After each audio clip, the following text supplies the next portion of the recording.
Hoje eu quero falar das decepções. Eu preciso falar com você de ambientes cujos quais nos decepcionam e como nós precisamos aprender a nos comportar nesses ambientes desafiadores, certo? Muitas vezes nós queremos fazer a coisa certa, nutrimos a expectativa certa, mas quando chegamos no resultado, ele não é o que nós esperávamos. Então, vamos ter que lidar com a frustração, vamos ter que lidar com a percepção, e muitas pessoas não estão aptas para isso e acabam não conseguindo concluir a sua história, porque não aprenderam a lidar com decepções. Capítulo 5, Gênesis, ou 2 Reis 2. E Naamã, chefe do exército da Síria, era um grande homem diante do seu senhor e de muito respeito, porque por ele o Senhor dera livramento aos sírios. Era este varão um homem valoroso, porém leproso. E saíram tropas da Síria e da terra de Israel, e levaram preso uma menina que ficou ao serviço da mulher de Naamã. Disse esta à sua senhora: tomara que o meu senhor estivesse diante do profeta que está em Samaria, e ele o restauraria da sua lepra. Então entrou Naamã e notificou ao seu senhor, dizendo: assim e assim falou a menina que é da terra de Israel. Então disse o rei da Síria: vai, anda, e enviarei uma carta ao rei de Israel. E foi, e tomou na sua mão 10 talentos de prata, 6.000 ciclos de ouro e 10 mudas de vestes. E levou a carta ao rei de Israel, dizendo: logo em chegando a ti esta carta, saibas que eu te enviei Naamã, meu servo, para que o restaures da sua lepra. E sucedeu que, lendo o rei de Israel a carta, rasgou as suas vestes e disse: sou eu Deus para matar e para vivificar, para que este envie a mim, para que eu restaure um homem da sua lepra? Pelo que deveras notai, peço-vos, e vede que busca ocasião contra mim. Feche os seus olhos por um momento. Senhor nosso Deus e Pai, em nome de Jesus, eis aqui a Tua palavra, continua falando conosco, usa-me como um canal de bênção nesta hora, pelo poder do nome de Jesus. Você pode dizer amém? Amém. Bom, nós vamos nos deparar com o primeiro texto, e ele fala da expectativa que este homem nutre ao receber a esperança de alcançar o que deseja. Naamã é um homem leproso, e na casa dele chega uma menina que traz uma notícia surpreendente. Para nós esse é o ano das surpresas. A notícia é uma notícia bem interessante, porque a menina começa a dizer coisas que Naamã nunca ouviu. Entra na casa dele informações muito estranhas para Naamã e para sua mulher. Uma informação que ele não conhece. Uma informação que diz que há possibilidade de cura de algo incurável. Há possibilidade de solução para algo insolúvel. O texto começa a dizer que esse camarada, apesar de ser alguém muito bem sucedido em alguma das áreas da vida, ele é alguém que conta com uma doença incurável, com uma situação degenerativa, que a cada dia que passa tem tendência a ficar pior. Ninguém pode ajudá-lo. Porém, agora chega uma menina que diz para Naamã que se ele for até Samaria e encontrar com um profeta que está ali, esse profeta é alguém que pode fazer por ele o que ninguém pode. É uma informação, a princípio, apesar de extremamente esperançosa, ela está na boca de alguém bem improvável.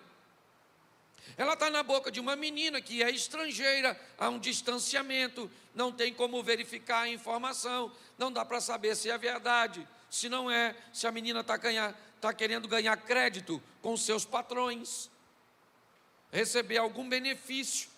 Por que é que uma menina que é levada escrava vai querer o bem daquele que a escravizou? Não faz muito sentido o que está acontecendo na casa de Naamã. Mas o que eu quero que você entenda é que ele era um doente, então inevitavelmente havia nele o desejo de acreditar naquela informação. Porém, muito mais que o desejo de acreditar, havia um padrão que Naamã construiu na sua mente. Eu queria que você atentasse para o que disse a menina para ele ou para sua esposa. Se ele estiver diante de um profeta que eu conheço, que está em Samaria, este profeta o restauraria da sua lepra. Naamã recebe o endereço certo, mas na hora de ir foi para o errado. A informação está corretinha. Vá ao profeta que está em Samaria, provavelmente em Dotã, onde residia Eliseu. Mas como ele é um oficial, como ele é um militar, ele segue a mentalidade. E ele então leva uma carta de seu rei para o rei de Israel com a seguinte mensagem: eu estou enviando o meu servo, um homem, respeitado por mim, e você cura ele da lepra. Quando Naamã entrega a carta, o rei de Israel se desespera, porque ele acha que aquele é o motivo para que a guerra torne a acontecer. Ele acha que é um motivo provocativo. Inevitavelmente, ele rasga suas vestes, e a visão de Naamã daquele ambiente é altamente decepcionante. A menina na casa dele nunca disse para ele: vá ao rei de Israel. A mensagem é: procure um profeta que está em Samaria. Mas ele não fez isso. Sabe qual é o grande desafio que muitas pessoas se decepcionam na sua caminhada? É que a Bíblia manda você para o endereço certo, mas você procura o errado.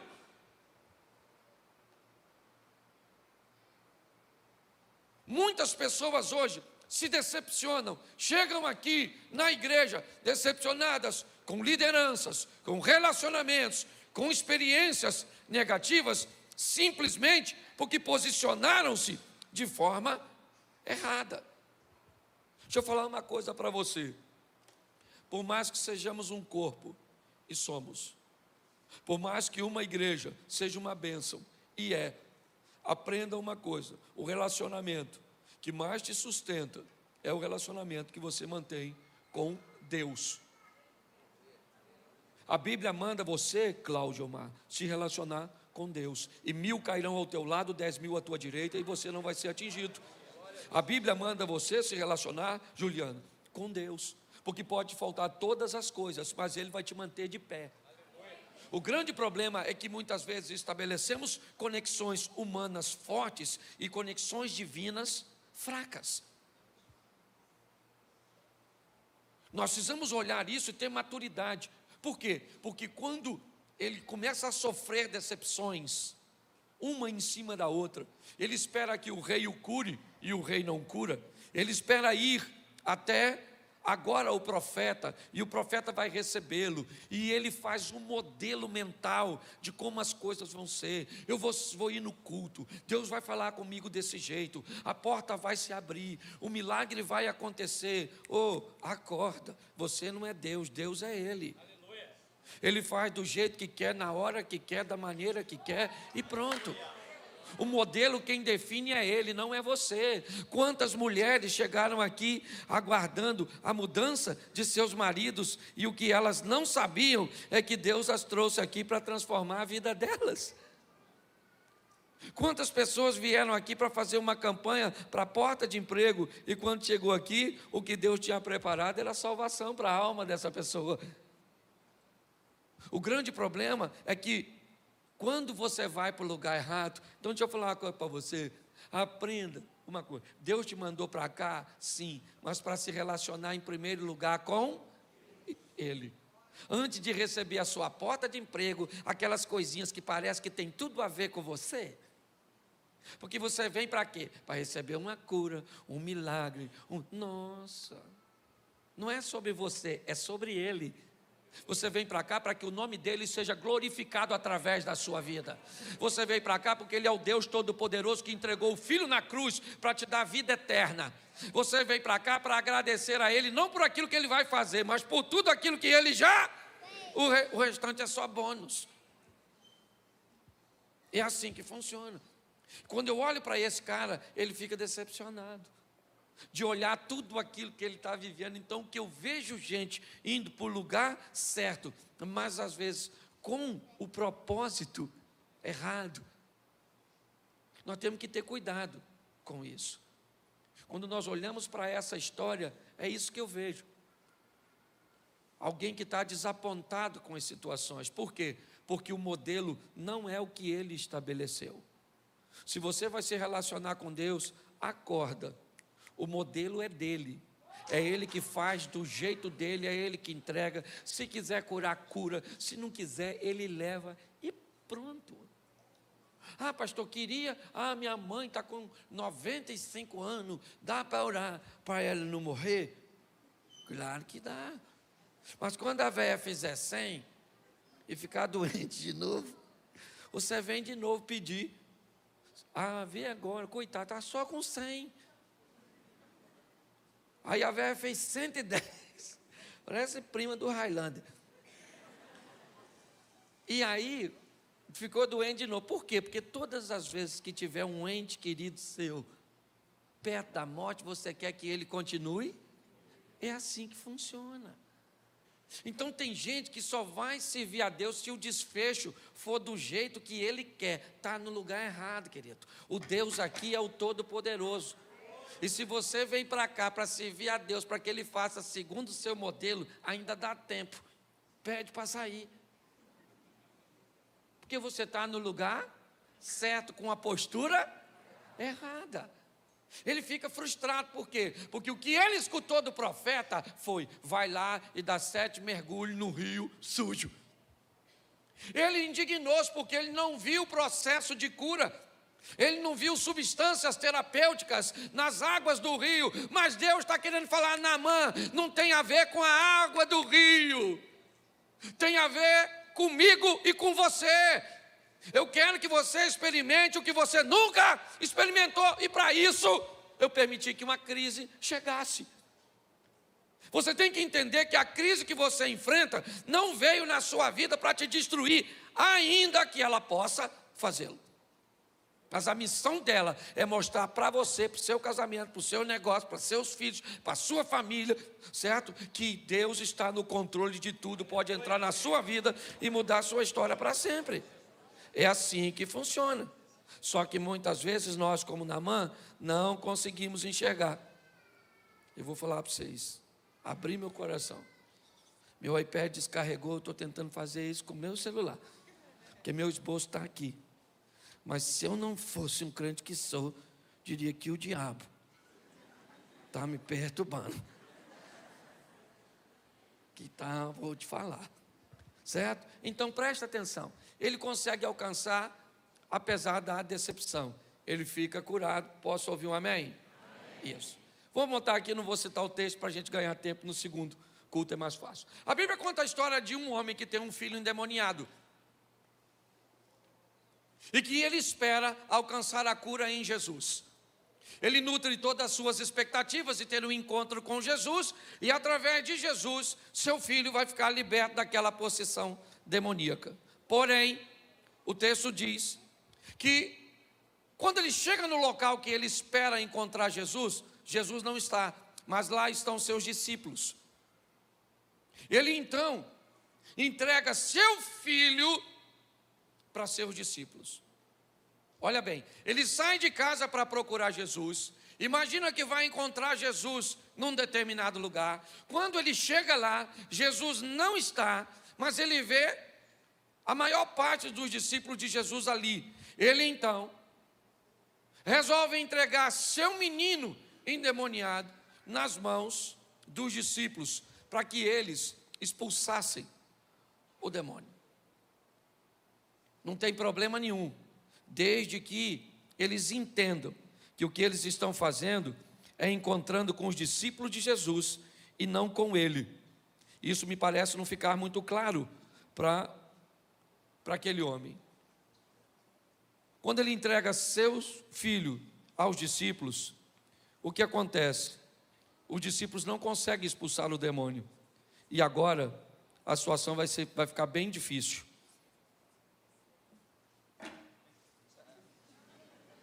Deixa quieto, certo?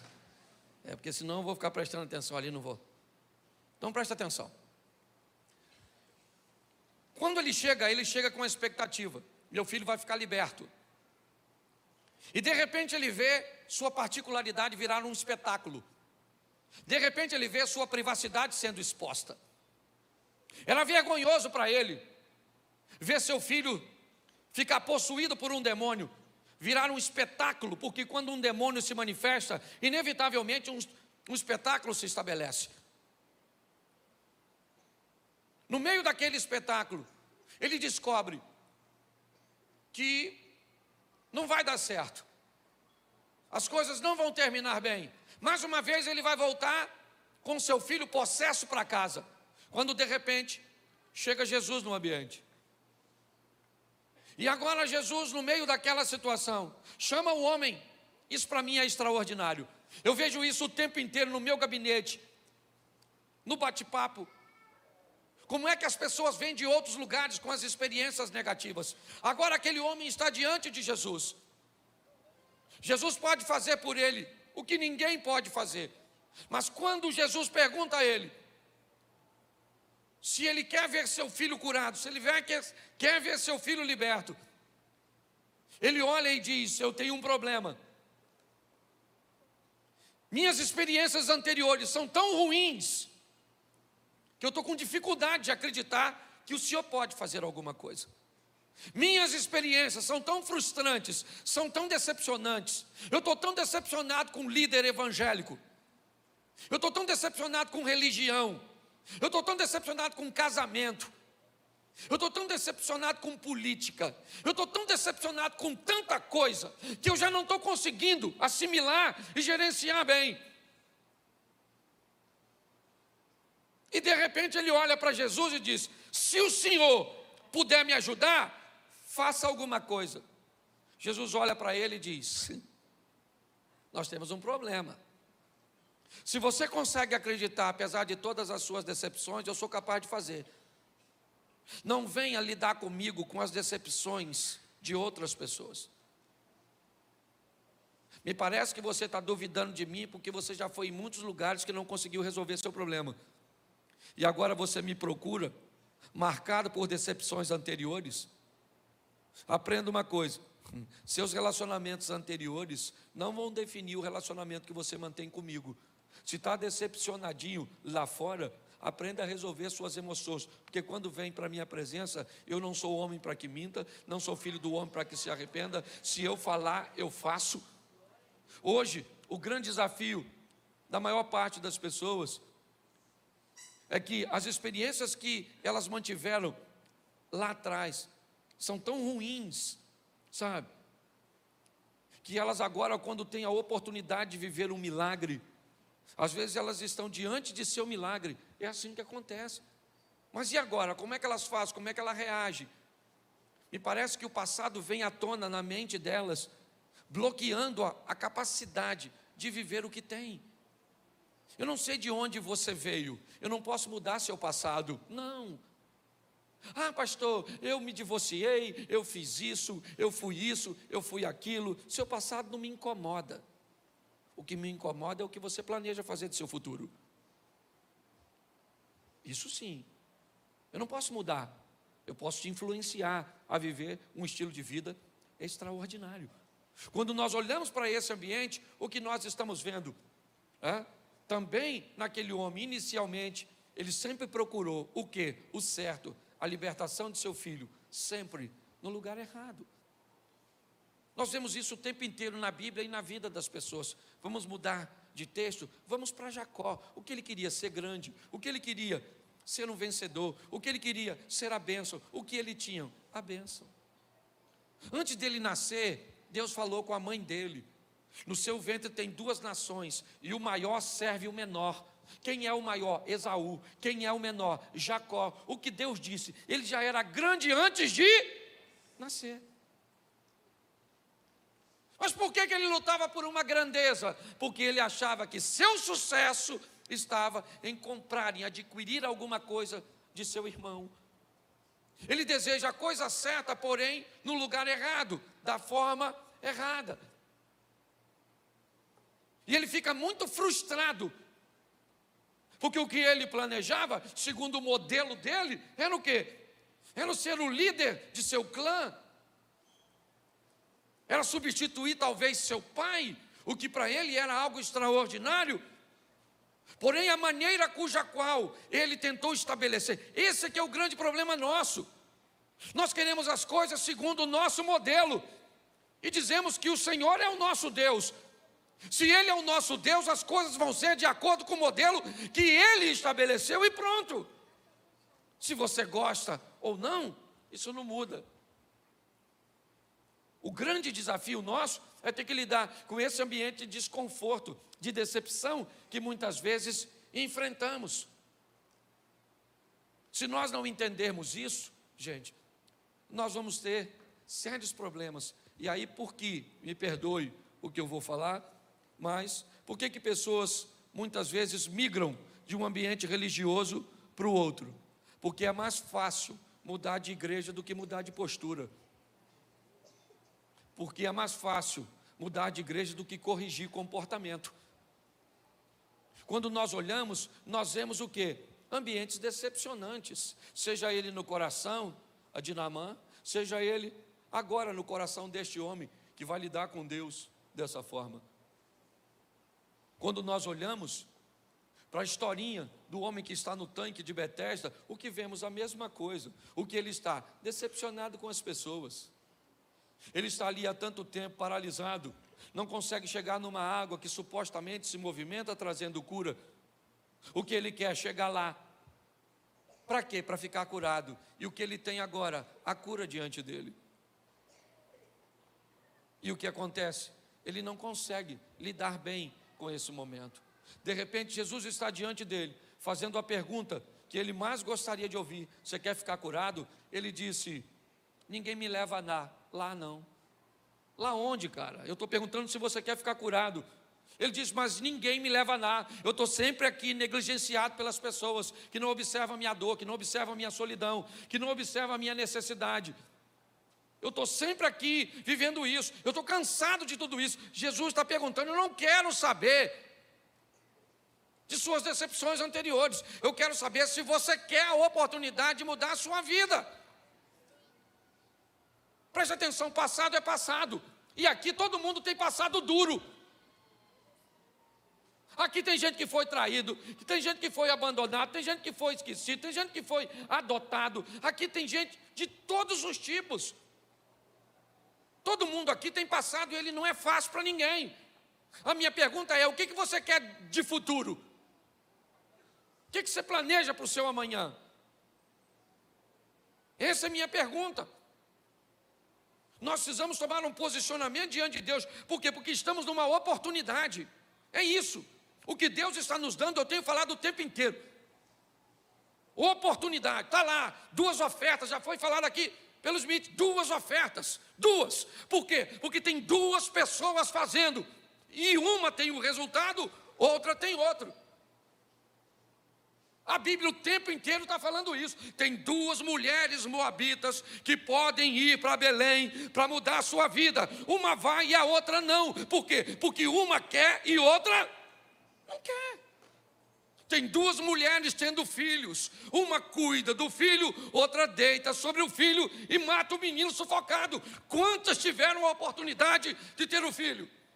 As 2. Uma mata e a outra faz seu filho viver. Tem quantos ladrões pendurados naquela cruz? 2.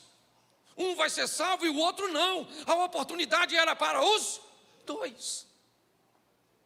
O tempo inteiro. É isso que a vida está falando para mim e para você. É isso. Deuteronômio 30. Diz o quê?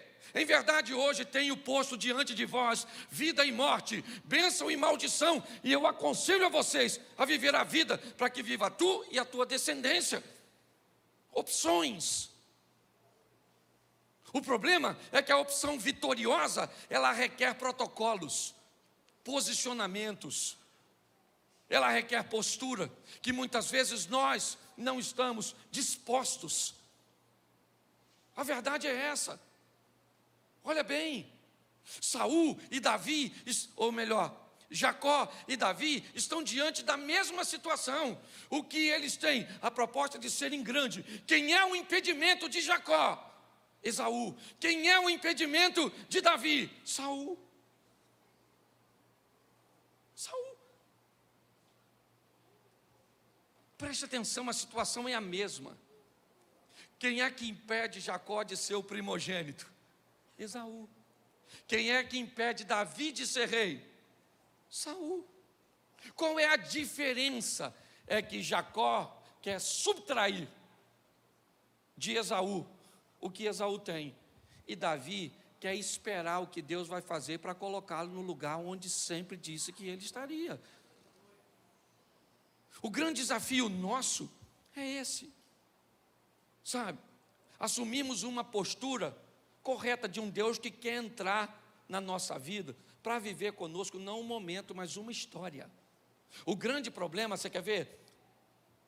Lucas capítulo 2, diz assim: Pedro pesca a noite toda, não pega nada, volta de barco vazio na manhã seguinte, cansado, com sono, com o barco vazio, redes sujas e frustrado de uma noite extremamente decepcionante. Bom, o que ele faz quando chega em terra? Puxa seu barco para um ambiente seguro, pega suas redes, revira suas redes.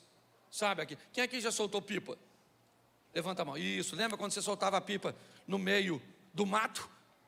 E aí você tinha que puxar muito, porque não dava tempo, porque você estava lá em cima, certo?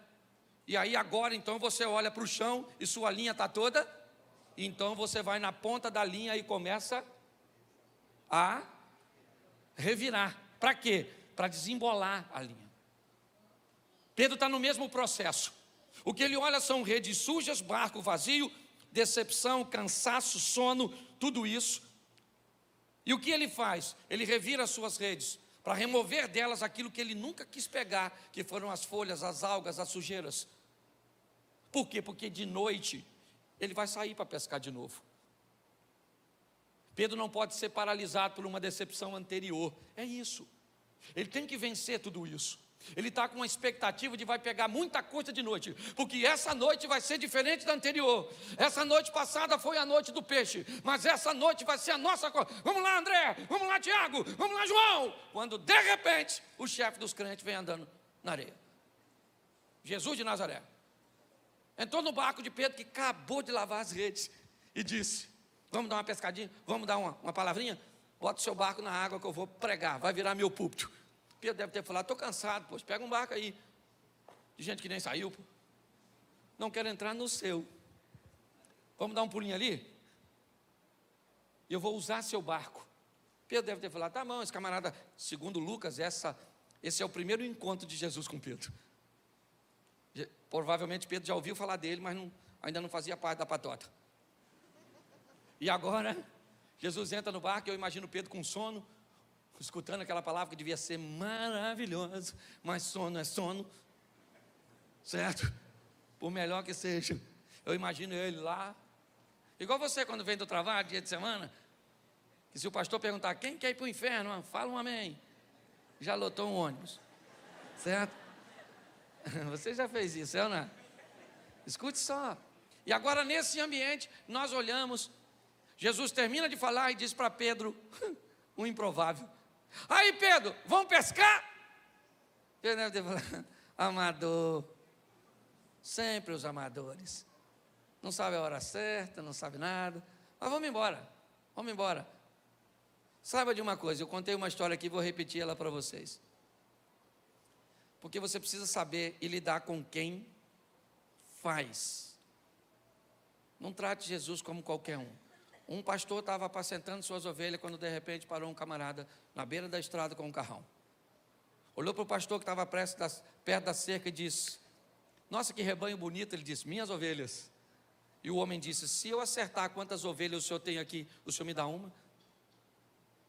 E o pastor disse: dou. Ele abriu um dispositivo, acionou um satélite, tirou uma fotografia, fez uma barra de cálculo e disse para o pastor: tem 1.343 ovelhas no seu rebanho.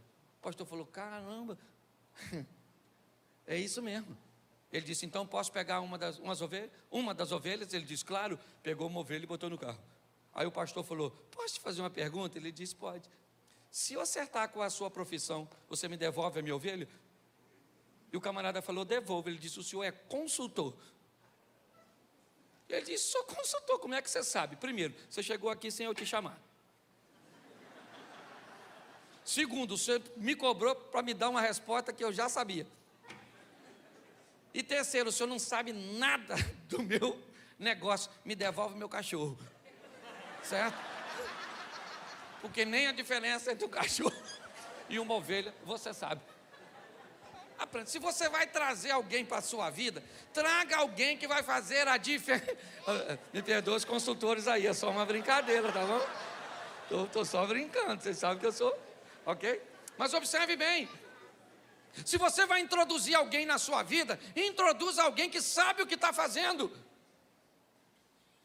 De repente Jesus diz para Pedro que está decepcionado, mas que vai pescar. Ele não desistiu da pescaria não, gente. Ele vai pescar de novo porque ele quer peixe. É do peixe que ele vive, come também, isso aí. Isso, tem um pregador comigo aqui. Ele me abordou no restaurante, veio me dar um abraço. Falei: quem é você? Ele falou: sou sua ovelha. Olha só, então entenda bem, quando nós olhamos para esse ambiente, o que nós vemos agora? Jesus está diante dele e diz: vamos pescar? Pedro falou: vamos embora, cara, vamos embora, estamos dentro, já estamos aqui mesmo, esse horário não dá nada, mas vamos embora. Ele queria peixe, sim ou não? Ele queria peixe, sim ou não? Mas Jesus queria pregar a palavra para uma multidão, sim ou não? E Pedro queria peixe para quem? Para ele. E Jesus queria falar para uma? E Pedro queria para? E Jesus queria para uma? E Pedro queria para? E Jesus queria para uma? E Pedro queria para?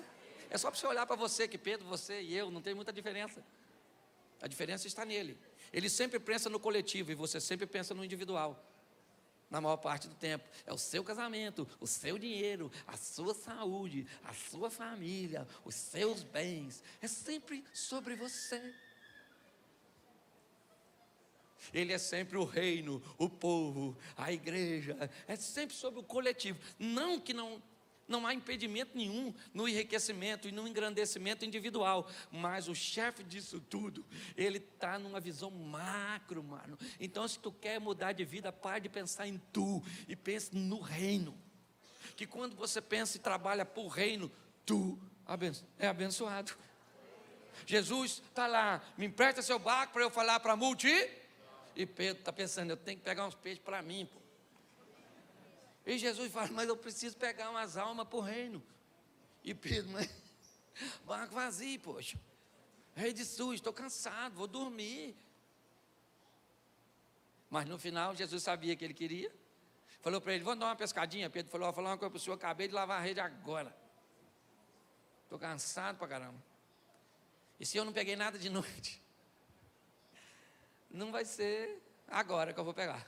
Mas beleza, o senhor está aqui mesmo, não custa nada, o senhor prega para caramba, gostei de ouvir sua palavra, de repente vou fazer até alguns passeios turísticos, agora pela fama que o senhor está, certo? Vamos embora, vamos dar uma pescadinha. Jesus falou: só uma redinha só para a gente pegar um lambarizinho. Joga aí do lado. Pedro jogou num lugar improvável, só tinha ido para o fundo mais um pouquinho, né? Estava muito pertinho. E aí quando Pedro começa a puxar a rede, ela está pesada. Pedro deve ter pensado: agarrou de novo. Já falei que não era para jogar, que esse troço acabou de agarrar aqui agora. Eu já vou ter que pular aqui dentro para soltar a rede. De repente ele começa a ver que naquele ambiente pesado, existe movimento, porque quem pesca é assim, segurou, é só ficar quietinho e ter sensibilidade que o peixe começa. Ele falou, tem peixe. Eu imagino Jesus. Vamos puxar. Puxa, maluco. Puxa. E Pedro tenta puxar. Quando ele tenta puxar, não vem. E aí ele começa a gritar aos outros amigos que estão num outro barco. Ele diz, rapaziada, dá um pulinho aqui. Pensa, subiando.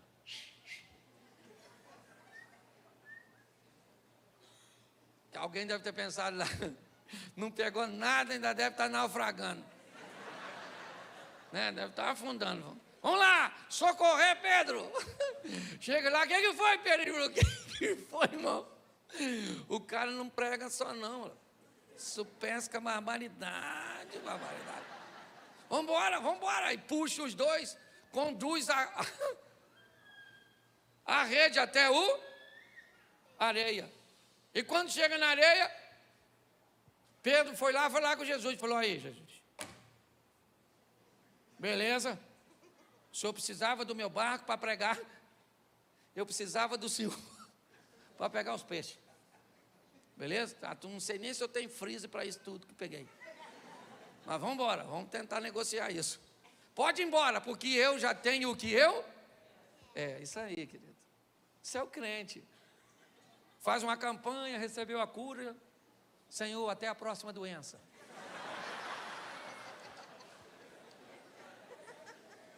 Você está rindo de quem? O povo aparece, desaparece na igreja como se Jesus fosse um utilitário. Estou com uma crise no casamento, vamos separar. Aí Jesus entra, separar o quê, mano? Não tem um homem melhor que esse, é isso aí mesmo, mano. Convence você de que ele é ruim, mas é seu. Certo? Às vezes essa é a função do... Às vezes a função do Espírito é não melhorar seu marido. Não. É tornar a senhora melhor para suportar essa carga que a senhora pegou. Certo? Aí, melhorou. Sabe o que a pessoa faz? Vai embora. E a gente continua por aqui, né? Porque a gente não pode ir embora. Estamos igual Pedro. Para quem iremos nós? Se só o Senhor tem palavra de vida eterna. Então tem gente que vem aqui, pega a bênção e vai embora. E o Satanás continua onde está. Certo? Aí ataca de novo. Aí vem a pessoa. Pastor, nossa. Numa luta. Fala, Conor McGregor. Isso. É MMA, de luta em luta. O que foi? Mas você não estava aqui? Pois é, eu estava, mas aí... Melhorou as coisas. Como melhorou, nós temos que ir embora para viver. E agora estamos sofrendo de novo. E tem gente que é assim. Por isso que tem gente que não pode ficar sem luta. Não pode. Tem gente que a vida não é vida, é um octogonal. Todo dia sobe um desafiante, querendo roubar seu cinturão. É assim que funciona. Pedro falou para Jesus, aí Jesus, valeu, pode ir embora. O senhor pesca pra caramba, nossa. Vamos falar até que é história de pescador. Aí Jesus falou, Pedro, nós temos um impasse. Eu não entrei na sua vida para viver com você um momento. Eu entrei na sua vida para mudar a sua história para sempre. Essa redinha que você está usando, Pedro, agora a partir de hoje é só hobby. Até porque Pedro vai pescar de novo, é só você continuar lendo as escrituras. Mas a partir de hoje, Pedro, você anda comigo e vai ser pescador de homem. Pare para pensar. Seria muito legal se fosse sobre nós, mas não é. Tem dia que nós vamos para casa não querendo voltar para a igreja. Tem gente que a gente ouve, tem dia que a gente ouve histórias de membros da igreja que a gente gostaria de deixar tudo e seguir a minha vida, meu casamento com minha mulher, viajar. Mas não é sobre mim nem sobre ela, é sobre o reino. Tem dia que você está cansado, eu sei disso, mas tem algo maior que você. Você tem que vencer essas decepções da sua vida. E para isso você tem que ir para o lugar certo. Para onde? Para o altar. É para Deus, é Ele. O que você está sofrendo hoje? Está difícil de carregar? Vai lá. E Ele fala, vinde a mim. O que Ele falou? Vai para onde? Isso, vai lá no pastor Cláudio. Vai lá no psicanalista. Vai lá no agiota. Vai lá. Não, ele disse: vinde a mim, você que está cansado e sobrecarregado, eu vou fazer um negócio contigo. Você me dá esse fardo pesado seu e eu vou te dar um leve. Beleza, esse leve eu vou embora. Mas fique tranquilo, não vai para longe não, que você vai botar peso nisso. E já está pesado de novo. Aí você volta aqui e troca comigo de novo. E nós vamos ficar nesse relacionamento, porque é assim que funciona. Sem Deus nós não podemos fazer nada. Eu não sei o que você precisa. Mas se tem uma coisa que você precisa, é se conscientizar. É assim que funciona. Não era nada disso que eu ia pregar. Que fique claro, estava tudo ali. E eu vou ver se eu consigo mudar alguma coisa para o segundo culto. Mas eu acho que eu estou pregando para mim mesmo, para dizer: Cláudio, Cláudio, Cláudio. Não se decepcione com o seu smartphone. Então não dá para decepcionar. Eu queria que todos os maridos e mulheres, você que está com o seu casamento aí, com a sua esposa, eu queria que você ficasse de pé. Marido e mulher, não é casado não. É quem está junto aqui, porque você é casado, mas está sozinho, sem o cônjuge. Então hoje você está avulso. Marido e mulher. Isso, segura na mão. Isso, da tribulação que está aí. Estou brincando, viu? Segura, olhe para ela e olhe para ele e diga assim: eu te amo assim mesmo. Querido. Não era nem para a gente estar junto, fala. Você dá uma sorte danada que eu tenho um coração bom, fala. Você não tem coragem de falar, você só olha e ri. Sou eu que falo, eu estou aqui de olho. Isso, deixa eu falar uma coisa para você. Eu quero declarar que você é casado para sempre. Quero declarar que a força que te une é muito mais forte do que tudo que está tentando te separar. Que é fácil, eu sei que não é fácil, mas é possível. Fique frustradinho não. Dá um beijinho na sua esposa. Fala assim: vou te pegar hoje. Fala para ele assim: duvido, depende de mim. Isto. Eu quero abençoar você. Nós temos visto que a guerra que está sendo travada sobre os casamentos. Que Deus abençoe o seu coração. Que Deus dê a você mais uma chance. Para você, para sua casa, para sua família.